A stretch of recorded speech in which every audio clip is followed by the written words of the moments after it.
Hello दोस्तों, मेरा नाम अभिषेक है।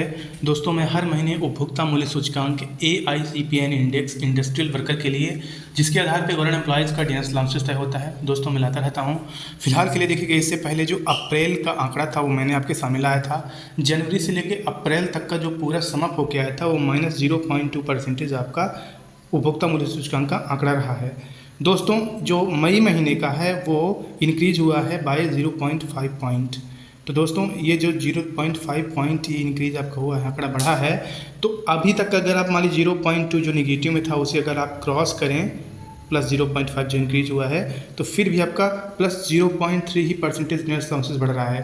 अब आपका जो सिर्फ आंकड़ा है वो माह जून का है, जो कि जुलाई के last week last working day पे आएगा।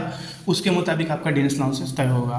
कहने की बात दोस्तों ये है कि जो आपका महंगाई भत्ता है वो भी 1% भी नहीं बढ़ रहा है। मतलब 1 जुलाई 2025 से जो आपका महंगाई भत्ता है वो इसी के आधार पर तय किया जाएगा।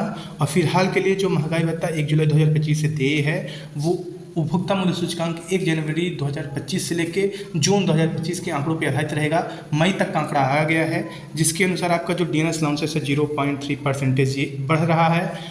और अगर मान लीजिए कि जो जून का उपभोक्ता मूल्य सूचकांक आंकड़ा है, अगर वो स्टैंडर्ड रहता है, वही रहता है या कम होता है या फिर चंद परसेंटेज बढ़ता है, तो मान लीजिए 1% डीएनएस अलाउंसेस आपका एक्स्ट्रा मिल सकता है, नहीं तो वो भी नहीं मिलेगा।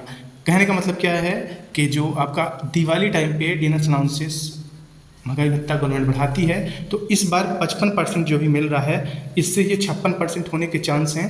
अधिकतम 56 से ज़्यादा नहीं होगा और हो सकता है कि आपका जो डीएनएस अलाउंसेस हो 0% बढ़े, मतलब कोई उसमें चेंजेस ना रहे। तो फिलहाल के लिए क्या है कि अभी तक का समाप्त करें, जनवरी से लेकर मई तक का जो आंकड़ा है उपभोक्ता मूल्य सूचकांक का, इन महीनों का 0.3% ये इंक्रीज करा रहा है। Thank you.